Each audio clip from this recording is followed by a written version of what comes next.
asiàtiques, i a casa nostra l'IBEX, que s'apropa ja als 9.200 punts, no s'hi arribava des de fa 2 anys, la prima de risc està al voltant dels 238 punts, com el juny del 2011, i els bons a 3 anys han tornat a nivells de precrisi. Fins i tot el BBVA ha fet un estudi i en fi, diu que estan més optimistes que mai de cara a la sortida de la crisi. Bé, tot això ho avaluem, fem una avaluació ràpida amb Santiago Niño Becerra, catedràtic d'Estructura Econòmica de la Facultat d'Economia de l'Institut Químic de Sarrià, Universitat Ramon Llull. Professor, bona tarda. Hola, bona tarda. Benvingut. Hi ha motius, doncs, per estar contents? Jo penso que és justament el contrari. Tenim tot això... Escolta, això és broma. No, és broma, és veritat. Vostè imagini's, les borses, els bancs, els països, les economies estan contentes, estan molt contentes, perquè una economia com l'americana necessita per viure d'injeccions de diners. És a dir, que si no hi hagués... 85.000 mantindran la Reserva Federal Americana mantenir els estímuls, és a dir, seguirà injectant 85.000 milions de dòlars cada mes. Exactament. És a dir, i estem contents per això. Per què? Perquè si aquestes injeccions desapareguessin, les economies s'enfonsarien. Hem d'estar contents per això? A veure, paral·lelament... Bueno, però això, perdoni, donem la volta al mitjó. No, la volta és aquesta. La volta és aquesta. No, vostè li ha donat la volta al mitjó, però jo torno a desmuntar, vull dir, torno a posar el mitjó en la posició original, perquè això és el que ha de portar a la recuperació de la crisi, és a dir, de mantenir aquestes ajudes una mica més de temps per acabar de sortir-ne. Això s'està dient des de fa 2 anys als Estats Units. Aquestes compres massives van començar fa 2 anys i menys massives van començar abans, i sempre és el mateix, el semestre que viene, sempre. Vull dir, estem visquent a base d'amfetamines, estem visquent a base d'estímuls, estem visquent a base de cafè i Coca-Cola i Red Bull, etc, perquè si es tregués això, aniríem a un estancament. Jo personalment penso que això només és un guanyatemps. La prova la tenim, per exemple, que el mateix Banc Central Europeu, i això ho ha dit diverses vegades, no sap com està la banca europea. I el Banc d'Espanya això ho ha reafirmat. Això com s'entén en relació amb aquesta alegria que hi ha actualment per aquestes injeccions de diners que està fent la Reserva Federal? El que passa és que, a veure, es vol guanyar temps. Per què? Però per què? Per què guanyen temps? A veure, jo penso que ara estem en un moment en el que en certs llocs i certes persones estan dissenyant el que vindrà després. És a dir, ara estem passant 2 o 3 anys, que seran 2 o 3 anys de pelota cap endavant i... Passa com pugui. Escolti, perdoni, és que jo vull ser optimista. El BBVA veu més clara la recuperació i espera creixement en el tercer trimestre. Ho han dit avui. El Servei d'Estudis de l'entitat espera un lleuger creixement en el tercer trimestre de l'any. Molt bé. I fins i tot esperen un creixement intertrimestral d'entre el 0,0, un creixement no seria 0,0, i 0,1 entre juliol i setembre gràcies a una sòlida, segons expliquen ells, ho estic traduint del castellà, unes sòlides exportacions i un ajust fiscal molt menor que el que va tenir fa un any. Bueno, a veure, anem a lo jo li dic que el que diu el BBVA, per tant, a veure, si aquesta gent ho diu... Escolti, anem a lo pràctic. Fons Monetari Internacional, previsions del 26 d'abril del 2013. El 2013 va dir el Fons Monetari Internacional tancaria amb un creixement del menys 1,6% i el 2014 un creixement del 0,6%. Revisió d'aquestes previsions el 2 d'agost, que d'aquí a Espanya no s'ha parlat gens d'això, 2 d'agost. En pleno agosto, 2 d'agost. Previsions del Fons Monetari Internacional, 2013 igual, menys 1,6, 2014 0,0%. De què podem estar contents a Espanya? De què? Jo sincerament, veient la trajectòria, el Fons Monetari amb una forquilla de 2 anys és molt bo. Després ja se'n va molt. Però amb una forquilla de 2 anys és molt bo. I si analitzem les previsions del Fons Monetari Internacional des del 2012, d'Espanya, torno a dir, cada semestre és pitjor. La realitat és aquesta. Però, escolti, aleshores com pot ser que el BBVA digui això? Escolti, no ho sé, és a dir, no ho sé. És a dir, vostè em parla del BBVA, jo parlo del Fons Monetari Internacional. Vull dir...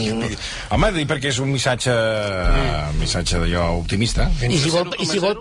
Sí, i 0,1? És un missatge optimista. Bueno, perdoni. No, però és que el 0, això és trimestral.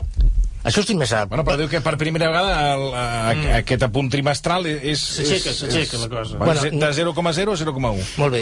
31 de desembre. Què preferiu? -2? No, home, i tant. I després ve la segona part, el deute.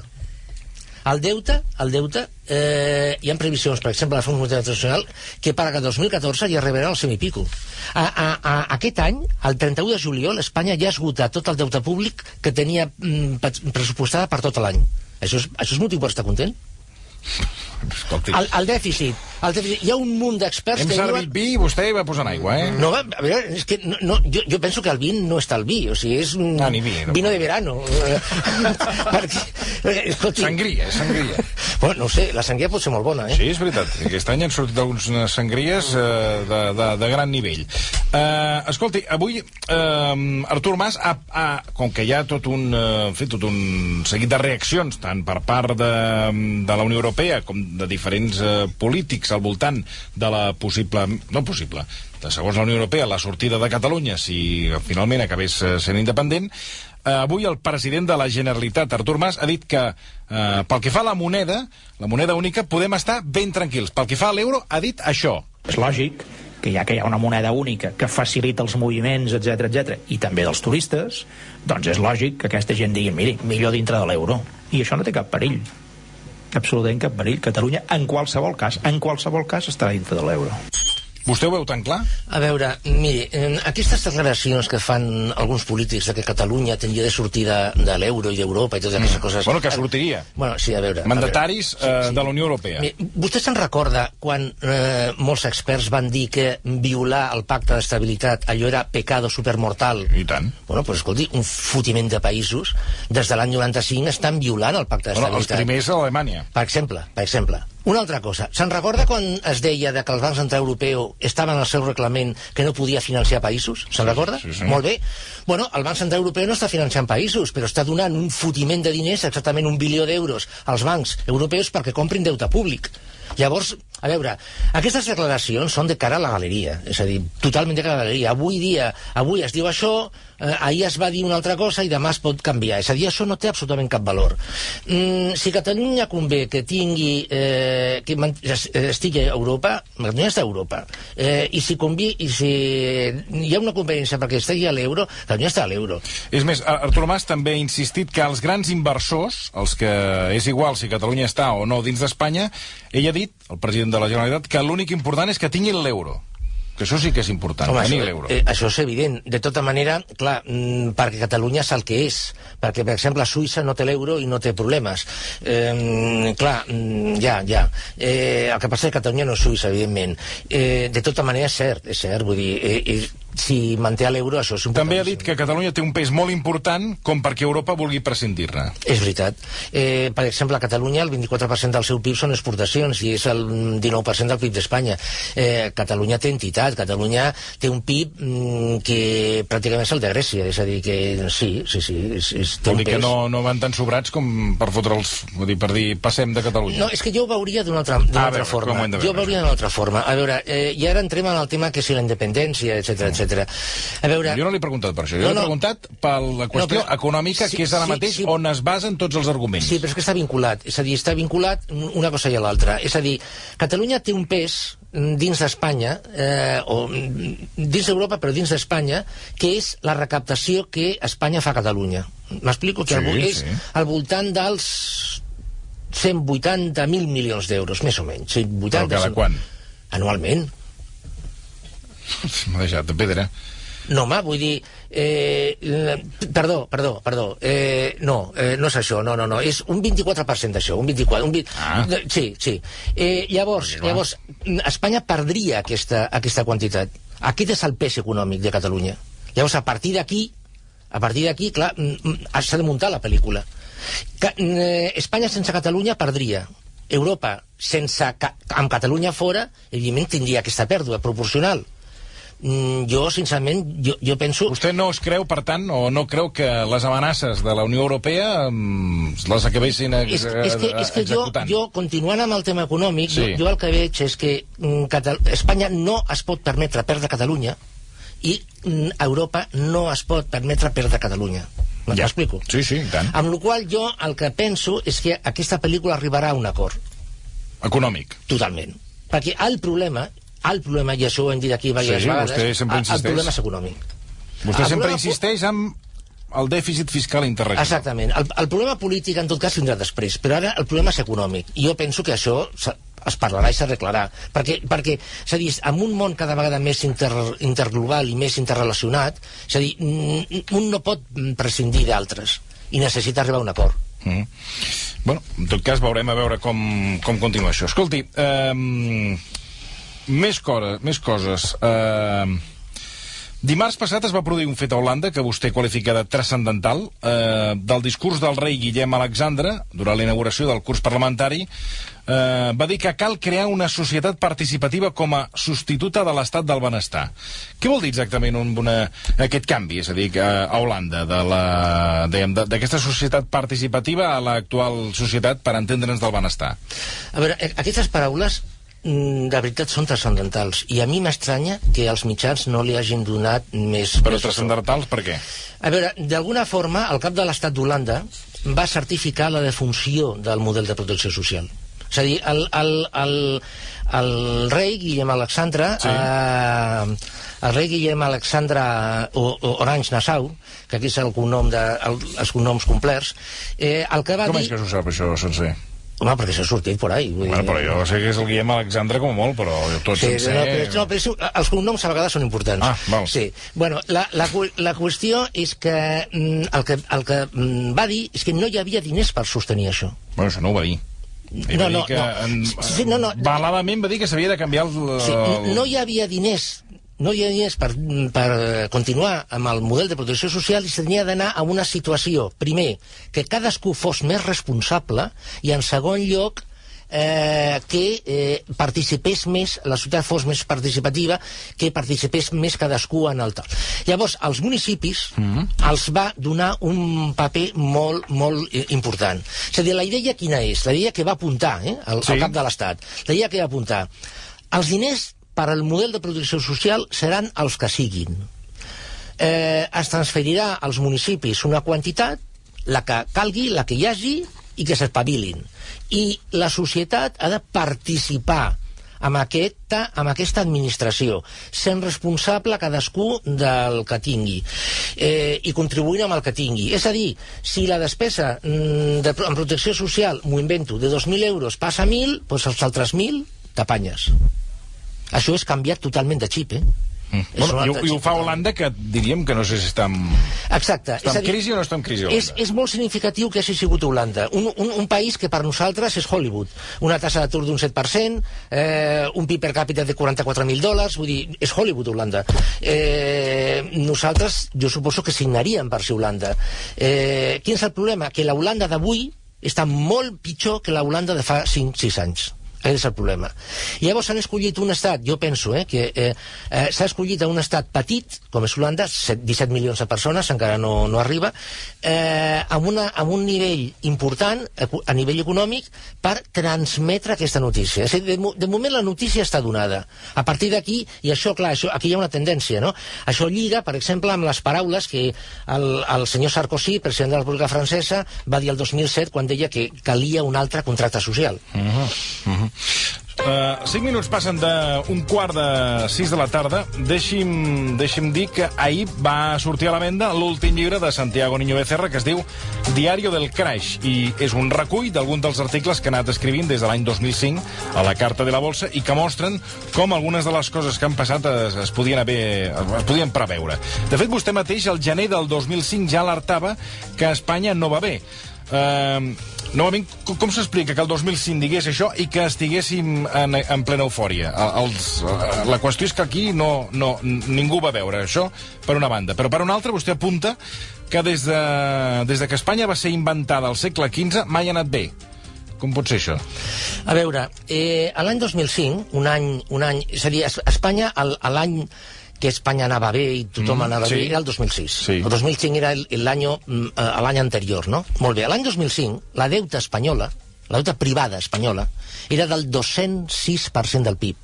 Vale? 206%. En l'any 1996 era del 65%. Aquest camí, que jo ho vaig veure, però escolti, això ho va veure molt més gent. Però com pot ser que hi hagi molta gent, molts polítics, molts representants de caixes, de bancs, personalitats importantíssimes del món de l'economia que diguessin que era impossible? Escolta, i si vol, un dia puc fer un recull de tot de documents de que era impossible, començant per Zapatero, passant per Solbes, passant per infinitat de gent, que era impossible veure que venia la crisi. Mire, Vostè s'ho ha cregut mai, això? No, clar que no. Clar que no. Ho sabien? I tant. El que passa és que o es feia el que es va fer o no es creixia. És a dir, a Espanya el seu creixement ha estat basant en l'endeutament. No públic, privat, perquè Espanya fins fa 4 dies el deute públic... L'any 2008 Espanya tenia un deute públic del 36%, és a dir, una misèria. I ara el tenim del? Ara el tenim del 92%. Del 36 al 92, del 2008 al 2013. Vale.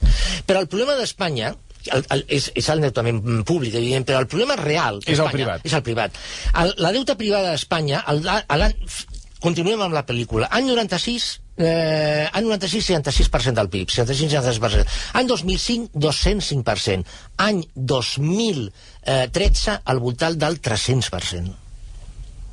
És que són xifres absolutament marejants. I Espanya, és a dir... Bueno, però ara, perdoni, com és que ha crescut el deute? Com ha crescut el deute? Però si no hi ha més crèdits, si la gent no pot... Hi ha moltíssima gent que ja no ha pogut pagar. Però vostè està parlant d'un tipus de deute. Hi ha un altre tipus de deute que és la deuta bancària. La deuta bancària s'ha disparat. Els bancs tenen actualment un deute... És a dir, els bancs ara estan, si no recordo més... Els bancs estan sanejats? Estan bé? Aquesta xifra va variant. Però si no dic perquè fins i tot s'ha dit que no caldrà que tinguin cap... Sí, esperi. Bueno, ja, això... si no recordo malament, perquè torno a dir que aquesta xifra va canviant, la deuta de la banca espanyola amb el Banc Central Europeu actualment és de 298.000 milions d'euros. La deuta de la banca espanyola amb el Banc Central Europeu. Això és al voltant del 30% del PIB d'Espanya, Cuidado. Però què vol dir? Què vull dir? Pues que la banca té un nivell de deute brutal. I això que diu de l'estat de la banca, bueno, això ho decidirà com està la banca espanyola. No, vostè que va batejar los hombres de negro de Brussel·les, que vostè és l'artífex, que tothom ho fa servir, los hombres de negro, han estat fa 2 dies a Madrid, i els hi van dir, bueno, s'ha de tornar a injectar diners a la banca, i uns i altres al final van pactar que no, tant el govern espanyol com els Men in Blacks. Vostè ho ha dit, van pactar que no. Mire, ara l'horitzó proper són les eleccions alemanes. Bueno, això és aquest cap de setmana. Bueno, ja, aquí vaig. És a dir, ara estem posant històries per arribar a l'any vinent. A l'any vinent, el primer trimestre del 2014, el Banc Central Europeu farà una auditoria integral als 130 principals bancs europeus.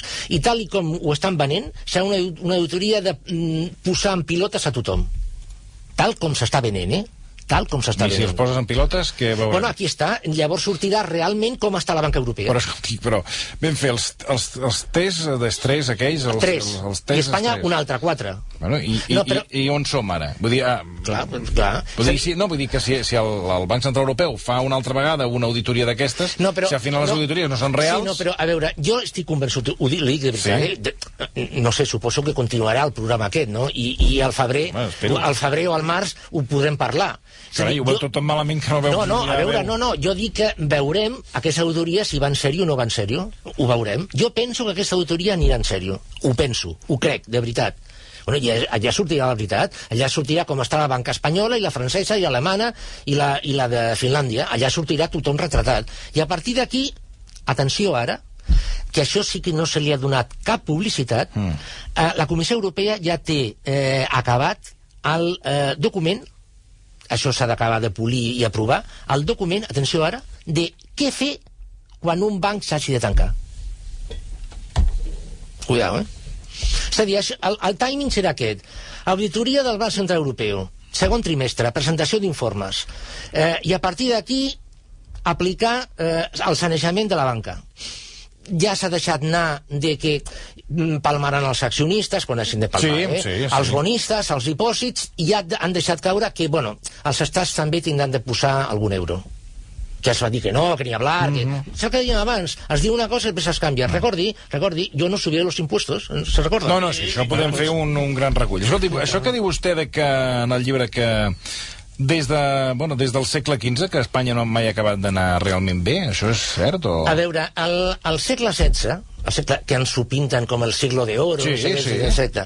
Espanya va acabar al segle XVI amb una situació que era més barat, atenció ara, importar que produir Espanya.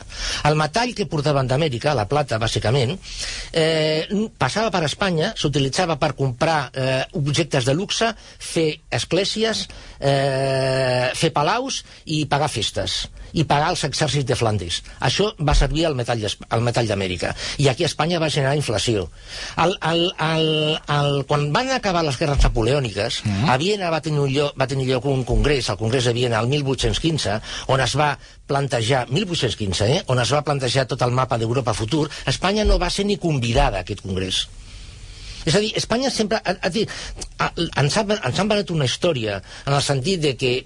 L'imperio. Exacto.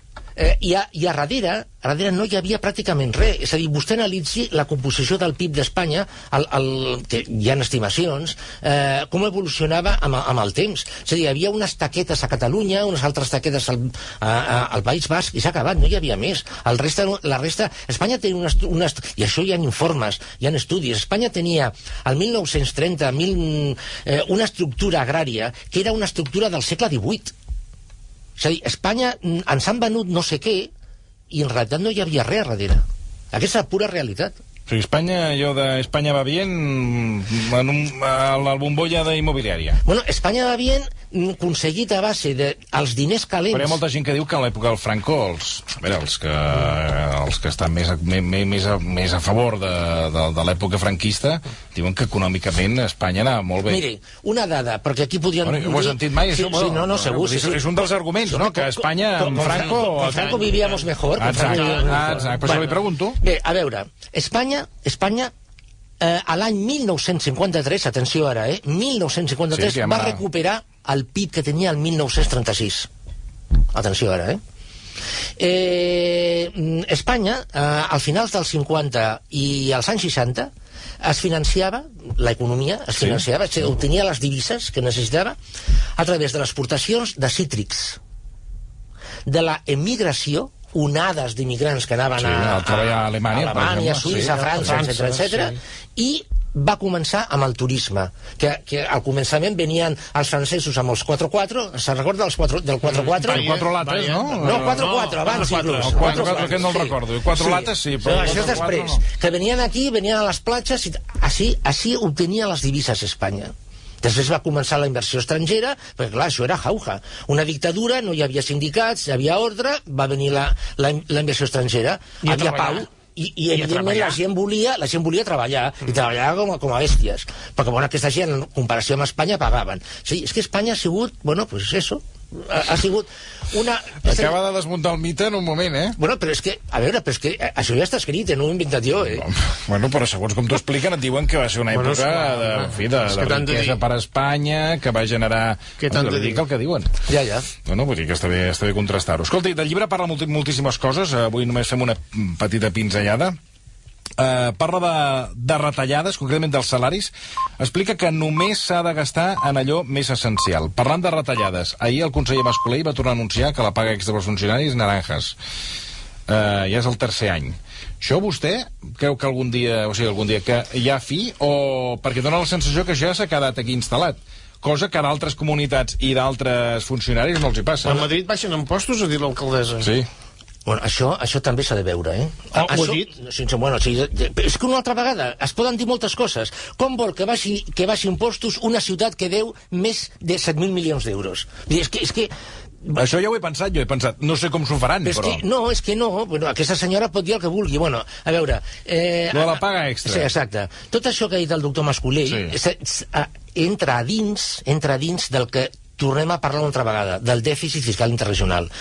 Catalunya, si recuperés aquests diners, estaria en superàvit fiscal, en 5 anys liquidava el deute i un fotiment de problemes desapareixerien. I els funcionaris, els empleats públics podrien tenir la paga. I això no és demagògia, això és veritat, això és real. Té la sensació que el funcionari d'aquí paga, en fi, paga molt, o sigui, paga de la seva butxaca perquè al cap i a la fi no ingressa uns diners que són seus i en canvi d'altres els cobren. Una dada, però és que jo... A mi em sembla flagrant, o sigui, és una cosa que a mi, un any més per tercer any consecutiu, i a més s'exposa amb aquesta alegria, o sigui, és que la gent hauria de sortir encara més al carrer. Sí, però és que una altra... És que la conya ja dura 3 anys. Sí, però és que, a més, encara és pitjor, el tema és que encara és pitjor, perquè sobrepoblació, en proporció a la població, per exemple, Extremadura té el triple de funcionaris que Catalunya. Té tota la raó. Per què això no s'explica? Per què això no s'explica?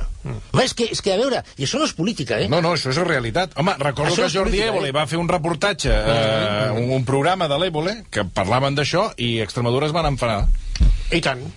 Però explicava això. Perquè, a veure, el Jordi agafava totes les estadístiques relacionades amb els funcionaris i anava a l'Extremadura i va fer un programa de Salvados parlant d'això. I tenen paga extra? I no va agradar. Els d'Extremadura tenen paga extra? Jo ara mateix no li sé dir. Sí. A veure, igual... Cada comunitat estableix què retalla i què no retalla. Sí, perquè l'objectiu és de dèficit. Excepte, per exemple, quan hi ha retallades generals, que aquesta és una altra, és a dir, si hi ha autonomia, per què hi ha consignes generalitzades per fer retallades? Exacte. Però bueno, això és una altra història. Ara, el tema és el dèficit, és a dir, arribar a l'objectiu de dèficit del 0,7 i a partir d'aquí, doncs... Vinga.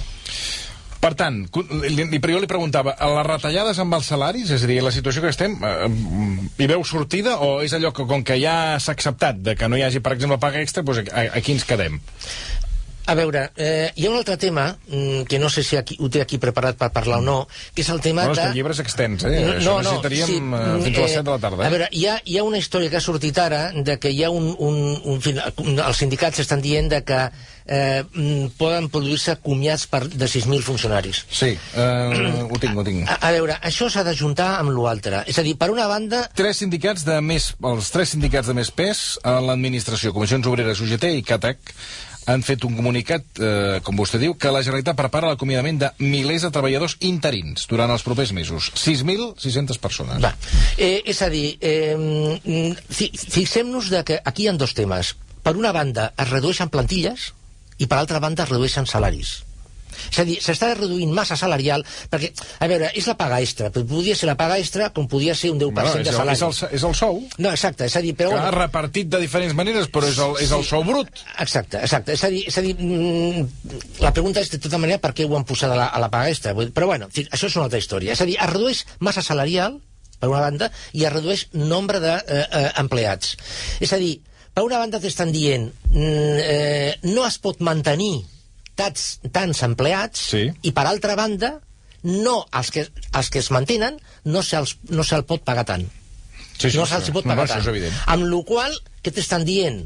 Vamos a menos. És a dir, pregunta, continuaran les retallades de salaris dels funcionaris? Sí. Del meu punt de vista... No, a Catalunya, ja li dic jo, la resta d'Espanya no sé què fa, potser ens hi dedicarem, però a Catalunya, ja ho ha dit el Mascolell, ho va dir ahir. Sí, però diguem-ho bé, la massa salarial continuarà baixant. Menys, clar. Continuarà baixant. El que no sé si serà... A la factura de la llum, ja li dic jo que no continua baixant, perquè a mi m'arriben unes garrotades que... I quan no és la de la llum, és la del gas. I quan no és, anar a posar benzina. És a dir, que la gent cobra menys... I, en canvi, les despeses bàsiques estan igual que abans, o més, no, que igual que abans, més. Bueno, no sé si se'n recorda el consell que va donar el doctor Rodrigo Rato quan era ministre d'Economia, quan va pujar tant la benzina. Va dir, que la solució era fàcil, gastar menys benzina. Escolta, el doctor Rodrigo Rato, que l'han incorporat al Santander, no? Fixis. Veig que aquí és igual, si ensorres un banc, si ets un incompetent... Però és que et premien. Veig que aquí, entre uns i altres, es van tapant. Però a veure, el Banc de Santander és una societat anònima. Sí. Vale? Bé. No, sí, sembla molt bé que el fitxin, però és allò... El president pot decidir Sí, home, què es fa. i I tant. ha decidit fitxar el doctor Rodrigo Rato. Jo suposo que les seves raons tindrà el Santander. No, home, clar, evident. I vostè sap com funciona la remuneració d'aquesta gent, no? No ho sap com funciona? Home, suposo que allò del... Normalment els consellers, això a veure, les xifres poden sonar una mica, però a veure, en casos semblants poden tenir 2 reunions a l'any, 2 reunions, i poden tenir una remuneració entre els 150 i els 200.000 euros. Va, home, va. Per 2 reunions? Sí. Com s'hi pot anar en una d'aquestes reunions? Aquesta és la pregunta. Has de ser Primer l'han membre del d'anomenar. Consell. Primer L'han d'anomenar. hauria de ser ministre Has de ser... No, bueno, ministre no sé, has de ser membre Bueno, del Rodrigo Consell. Rato va ser ministre, després va ser president del Fons Monetari Internacional i després... No, i més coses. I ha estat assessor del Lazar Bank, no, i més coses, sí. No, és un bon... Trèmit. I a Bankia han quedat molt contents. Mira, a Madrid, concretament, l'any 2014 es reduirà la taxa d'escombraries un 12%, el 2015 l'impost de Sí, no, però circulació no, un però- 10% i l'IBI d'habitatges i locals un 5%. Sí, però això és el que ha dit la senyora Botella. Vostè no s'ho creu, No, a veure, això és... I beneficis fiscals als emprenedors que s'acullin al programa Madrid Tax Free? Sí, i un tiquet restaurant a tots els madrilenys. A veure, això és el que diu la senyora Botella, però a veure, quan arribi el 2014, a veure què passa. Escolti, hi ha un noi que li fa una pregunta ràpida, que es veu que ara està vivint a Panamà i l'octubre torna a casa. Serà durant Lleida. No, perquè es diu Marconi, no Ja crec. torna. Torna a No, casa... però m'utilitza segon. No, i és arquitecte. Diu, a veure què li recomana, que es quedi o que torni? Home, el 2014 torna. No, Vol tornar. l'octubre. A l'octubre d'aquest any. Ja, jo, a veure, si té feina a Panamà, jo no tornaria, Però, i a més, Aquest consell el comparteix un a vostè. més, arquitecte, a l'atur dins de la professió d'arquitectura és del 65%. Ospat. Bueno, el periodisme em sembla que està no amb ho el sé. 70, El Ja li dic periodisme jo. no ho sé. Periodisme és arrasat, aquesta professió. Professor, moltíssimes gràcies per acompanyar-nos. Recordem el seu darrer llibre, que ja el trobareu a les llibreries, va sortir ahir, el llibre Diario del Crash. El professor Niño Becerra, editorial Los Libros del Lince. Ens retrobem d'aquí 15 dies? Molt bé, perfecte. Gràcies. M'ha deixat molt animat, Com sempre. Versió RAC 1. Versió RAC 1.